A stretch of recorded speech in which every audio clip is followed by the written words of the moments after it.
बिस्मिल्लाहिर्रहमानिर्रहीम, अस्सलामुअलैकुम। आज आपके साथ अहम तरीन खबरें शेयर करने जा रही हूँ। सुप्रीम कोर्ट का बेंच एक मरतबा फिर टूट गया है।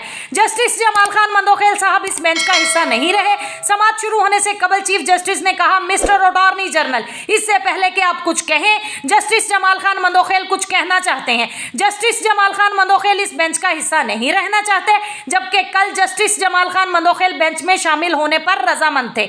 इस बात का जवाब 22 करोड़ अवाम भी जानना चाहती है कि एक ही रात में ऐसा क्या हुआ कि जस्टिस जमाल खान मंदोखेल साहब ने इस बेंच का हिस्सा रहने से इनकार कर दिया। जस्टिस जमाल खान मंदोखेल साहब ने कहा कि मैं कल भी कुछ कहना चाह रहा था, मुझसे मुशावरत नहीं की गई।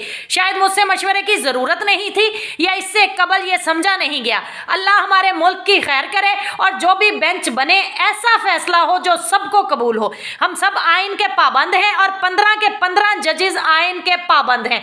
चीफ जस्टिस उमर अता बंदयाल साहब ने जस्टिस जमाल खान मंदोखेल साहब की बात को काटते हुए कहा कि थोड़ी देर में नए बेंच की तश्कील हम कर देंगे। ये हम सब जानते हैं कि PMLN माजी में कैसे अदलिया पर दबाव डालती रही है, कैसे जजेस को अपने मफादात के लिए इस्तेमाल करती रही है और फिर इन जजेस को नवाजा भी जाता रहा है। कुछ चीजें आपके साथ शेयर करती हूँ। जस्टिस सैयदुज़्ज़मान सिद्दीकी साहब ने नवाज शरीफ के खिलाफ तौहीन अदालत केस सुनने वाले चीफ जस्टिस सजाद अली शाह साहब की बरतरफी में सैयदुज़्ज़मान सिद्दीकी साहब का बड़ा अहम रोल रहा है। PMLN ने 2008 में इन्हें अपना सदारती उम्मीदवार भी बना दिया था और नवंबर 2016 में गवर्नर सिंध भी इनको बना दिया गया था। जस्टिस रफीक तारड़ साहब पर भी ये इल्जाम था कि उन्होंने नवाज शरीफ के कहने पर चीफ जस्टिस सजाद अली शाह साहब की बरतरफी में अहम किरदार अदा किया था। नवाज शरीफ ने अपनी पार्टी के टिकट पर इनको सेनेटर बनाया और फिर सदर पाकिस्तान भी बनवाया। गिलगित बल्तिस्तान के चीफ जज राना शमीम नवाज शरीफ के दौर में ये गिलगित बल्तिस्तान में चीफ जज रहे हैं। इन्होंने एक झूठा हलफनामा भी नवाज शरीफ के लिए जमा करवाया। इस पर अदालत ने इन्हें बुलाया और फिर इन्होंने अदालत से माजरत भी की थी। जज एजाज अवान साहब ने हालिया ही शहबाज शरीफ साहब को मनी लॉन्ड्रिंग केस में बरी किया है और शहबाज शरीफ साहब ने साबिक जज एजाज अवान को इंफॉर्मेशन कमिश्नर तैनात कर दिया है। तो शरीफ खानदान ऐसे नवाजता है, अदलिया को ऐसे मैनेज करता है शरीफ खानदान, और ये डे वन से ऐसे ही करते चले आ रहे हैं।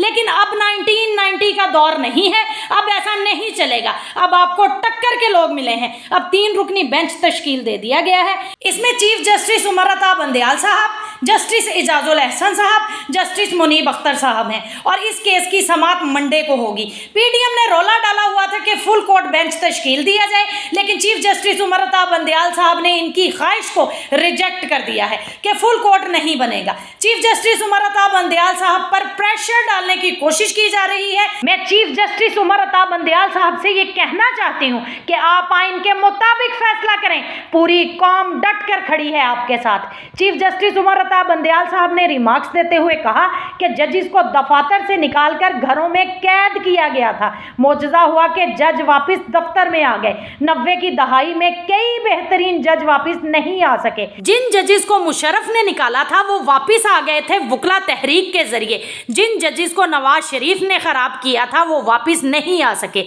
आइन जमहूरियत को जिंदा रखना है।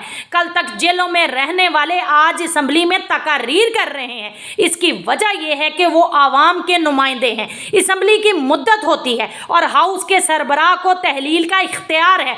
90 दिन का वक्त अप्रैल में ख़त्म हो रहा है कि सदर पाकिस्तान ने 90 दिन की मुद्दत के 15 दिन के बाद की तारीख दी। सदर को इलेक्शन कमीशन ने हालात नहीं बताए थे। सदर को हालात से आगाह किया होता तो शायद वो 30 अप्रैल की तारीख ना आती। अदालत के सामने मसला 8 अक्टूबर की तारीख का है। अदालत को ठोस वजह बताएं या डायलॉग्स शुरू करें। हुकूमत को माजी भुलाना पड़ेगा। उन्होंने कहा कि एक फरीक पार्टी चेयरमैन की गारंटी दे रहा है। शायद हुकूमत को भी माजी भुलाना पड़ेगा। असम्बलियों की मुद्दत वैसे भी अगस्त में मुकम्मल हो रही है।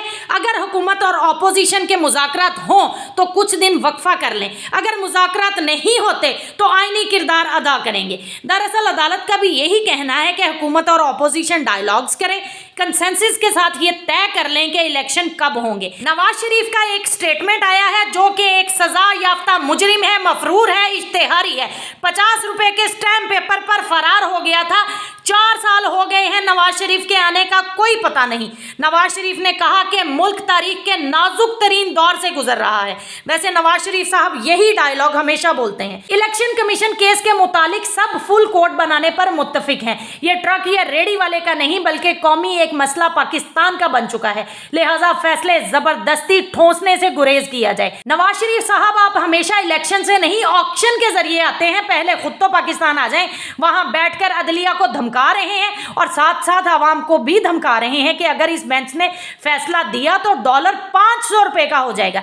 इन्होंने हमेशा से इदारों को ब्लैकमेल किया है, आवाम को ब्लैकमेल किया है और अब फिर वही कर रहे हैं। अब आपकी ब्लैकमेलिंग में कोई नहीं आने वाला। एहसाक डार ने पहले ही मुल्क का बेड़ा गर्क कर दिया है, पाकिस्तान की इकोनॉमी को तबाह कर दिया है और नवाज शरीफ लंदन में बैठकर ये कह रहे हैं कि अगर इलेक्शन का फैसला आ गया तो डॉलर 500 रुपए का हो जाएगा। शर्म करें मियां साहब, वैसे आपको शर्म तो आती नहीं है। शक्ल अच्छी ना हो तो बंदा बात ही अच्छी कर लेता है। हमदर्दी होती है उन लोगों से जो आपको लीडर मानते हैं। खबरें और भी बहुत सारी हैं, बाकी तफसीलात नेक्स्ट व्लॉग में शेयर करूंगी। इसके साथ ही इजाजत चाहती हूं, अल्लाह निगहबान।